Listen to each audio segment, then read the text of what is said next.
Soberano. Ano raw ang siseryosoy mo acting? O yung priority mo? Acting, singing, dancing, or playing guitar? Ngayon, ang Pina-prioritize. Yun, pina-prioritize ko. Siyempre, acting kasi may show, may movie, pero gusto ko din naman pumasok sa field ng singing, ganun. Okay. Alam ko, I know a little bit of everything.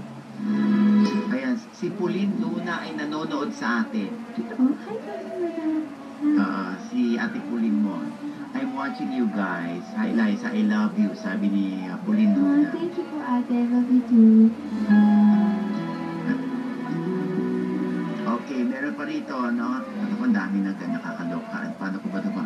Isa-isa yan. Naku, ano raw masasabi ni Liza sa balitang pregi si Empress Shu? Ha? O, yun lang po nasabi ni Liza. Seryoso? Totoo nga yung reaction mo? Bunto siya?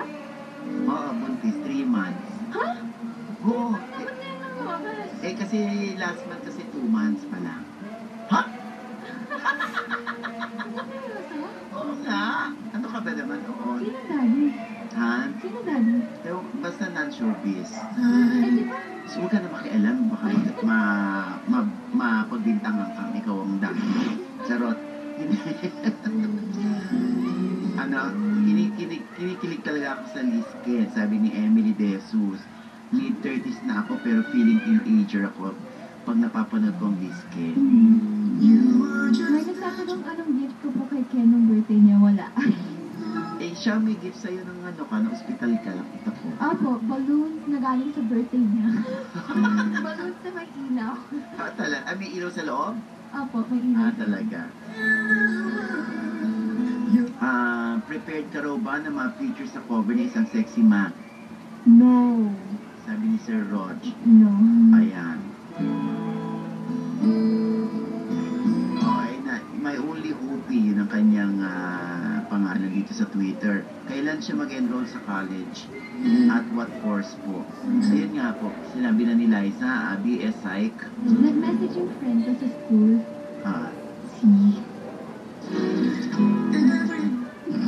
Ayan, si Lisel Fulgencio. Kailan daw kayo, sabi naman ni Luis Ken, Sweden. Ayan. Kailan daw kayo pupunta ni Ken sa US? Ang sabi ni Ken, which hindi ko alam, walang nagsasabi sa mga handler na ko sa akin, mag-premiere night kami ng The Bet sa States. Okay. So, yun ang abangan nila. Wala pa yung schedule. Opo. Tapos may tour din daw yata sa States and Canada. Wow! Okay. Get well soon, Liza, from Josiah Santiago. At si Maylin Limhoko ay nagte-thank you dahil nag-guest ka at napakasimple mo raw, Liza.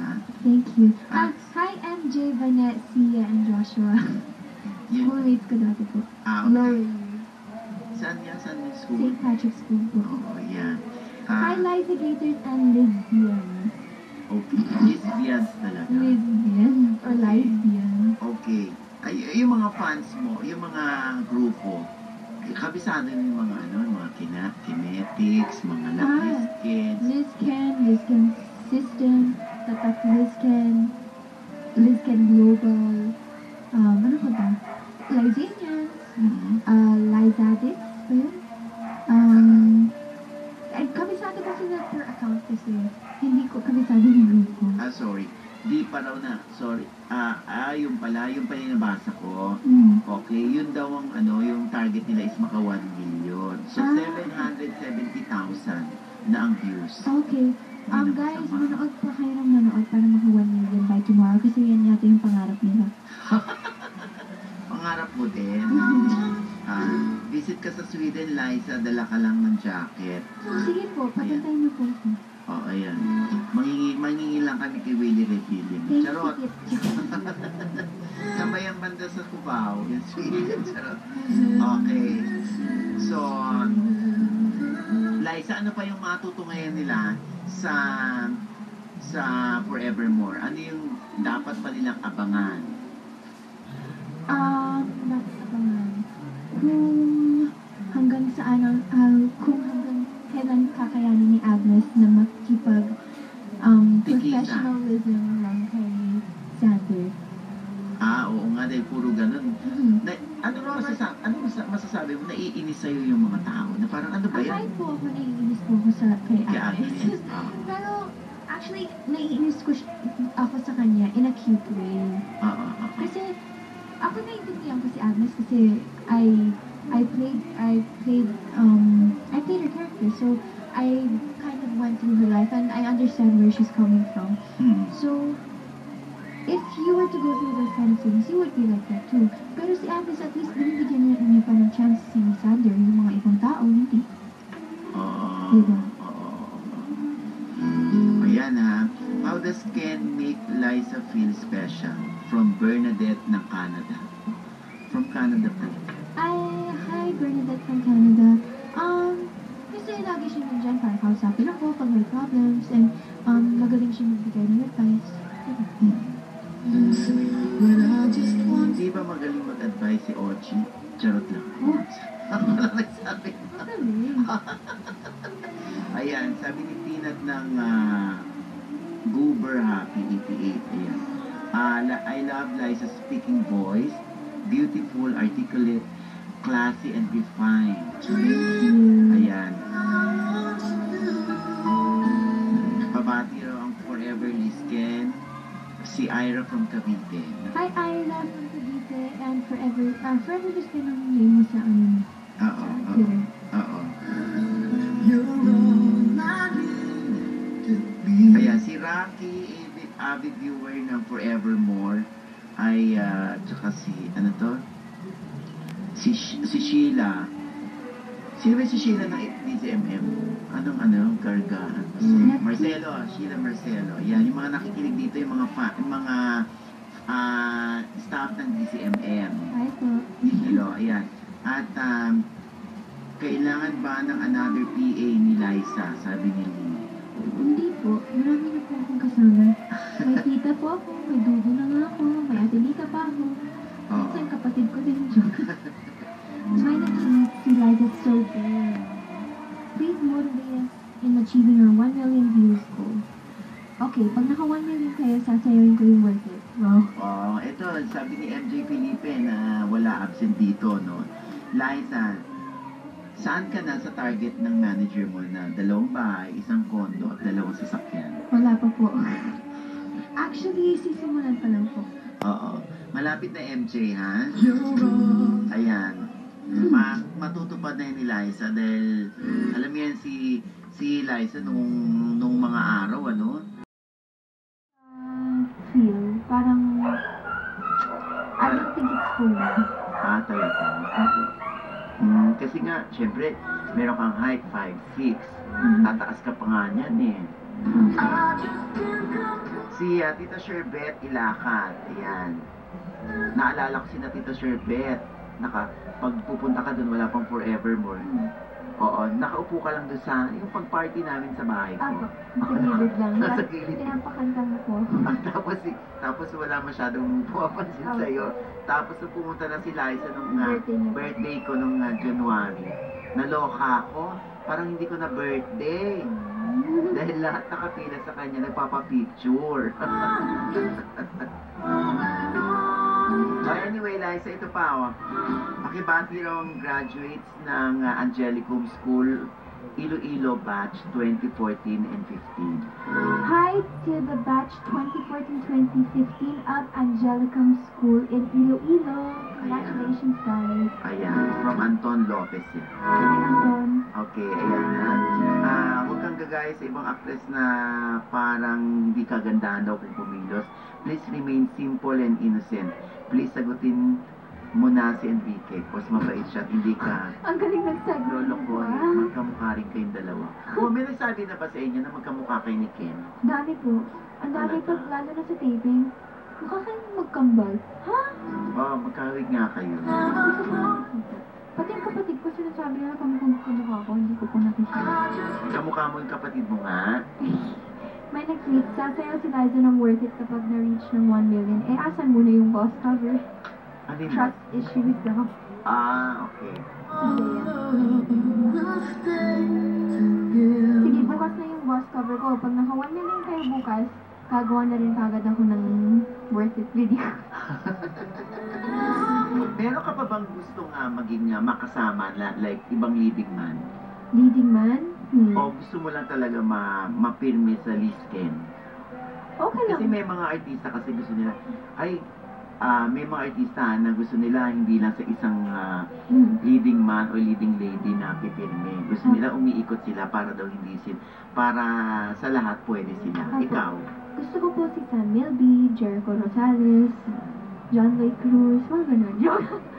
Bakit naman yung hindi? Pero gusto ko din talaga. Gusto ko yung sobrang galing kasi nila umarte. Yung matututo din talaga ako sa nila. Kasi syempre masaya pag if you get to work with everybody kasi you get to learn different things from different actors and techniques. Ganun. And at least nakikilala na silang lahat. Okay. At kailan daw yung the bet? The bet? Ayoko na po magsalita. Pero ako, parang feeling ko June. Feeling ko din po siya. Parang pagbubukas ng May klase. nagtanong po sa akin, inuman ko na daw ba si Bonita Rose? Hindi. Gusto ko nilang lutuin ko. Sabi ko, wag. Sino yun? Si Bonita Rose, yung pick namin sa Forevermore, yung pet ko. Akong niluto na. Ha? Niluto ba? Hindi po, hindi niluto. Ano nga? Anong Hindi ko nga tinatanong po mo? pinapaluto. Sabi niya, inulam ko na daw ba si Bonita. I don't eat pork. She eats spoon. She eats spoon, no? Okay, bagay din si Liza kay Sam Milby. Thank you. O kasi sa hindi nakakalam, si Sam Milby crush na crush si Liza eh. Noon, oo. Diba? Crush mo rin nun si Sam? Hindi po ako naniniwala. Na-crush ka ni Sam? Opo. Sinabi kaya sa akin ni Sam, Sabi niya. oo no. Nung nagpunta ako dun sa tapat ng bahay niya, kumari ko yun, tapos nadaan si Sam. Sabi niya, bumaba pa si Sam para sabihin, alam mo, sobrang ang ganda-ganda ng alaga mo, Mochi. Crush ko siya, sabihin mo sa kanya. Bumaba pa ng kotse yun para sabihin sa akin. Kala ko sasabihin niya, crush niya ako. Wak!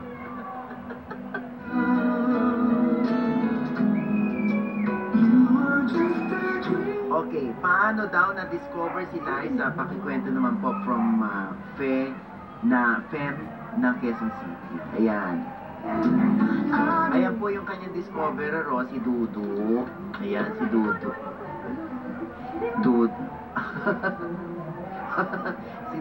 Nahihiya si Dudu eh. Oo. Halika nga dito, Dudu. Dudu, lika. Ano ang kilalaman ni Nika dyan? Dudu, lika dyan ka. Lika dito ka, Dudu. Sa tabi ni Liza. Ayan. Ayan, si Dudu. Ang nakaraan. Ayan, si Dudu po ay, si Dudu Unay, ay nakilala ko noong hahawak ko pa si Vice Ganda. Kinuha niya sa akin si Vice Ganda for Cebu. Okay, so from then on, ayan, naging chika-chika na kami ni Dudu. Tapos, Dudu, lapit mo yung bunganga mo sa mic. Ako, bunganga mo sa mic ko. Ano nga? Ayun, nung nagkakilala tayo tapos parang nagdo-diretso ang communication. Tapos, parang may gusto ko sa'yo kung makapag-communication ka dyan. Siyempre partner sa mga models talent. Tapos. Then, si Liza, narakit ko sa Natasha. After Natasha, na-present ko sa GMA. After GMA, ABS na Star Magic. At the same time, present ko kay OGD. Tapos, ano sabi? After,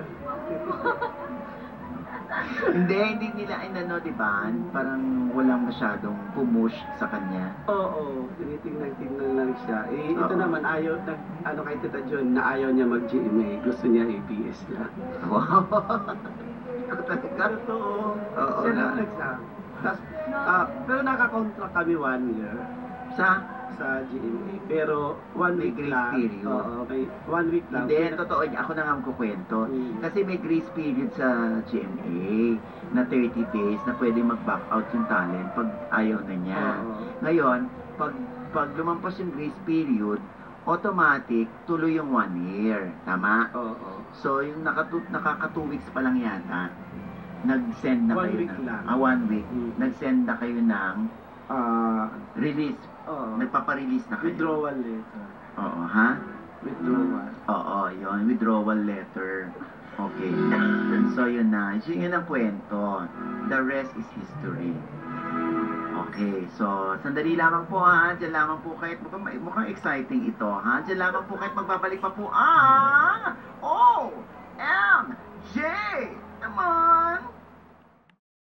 Programang OMJ, habang wala po si MJ, ay sinasamahan tayo ni Liza Soberano. Pero syempre, si Liza po ay matutunghayan nyo at mapapanood nyo bukas sa ASAP 20. Yes, po. Don't forget to watch. Okay. Opening ha.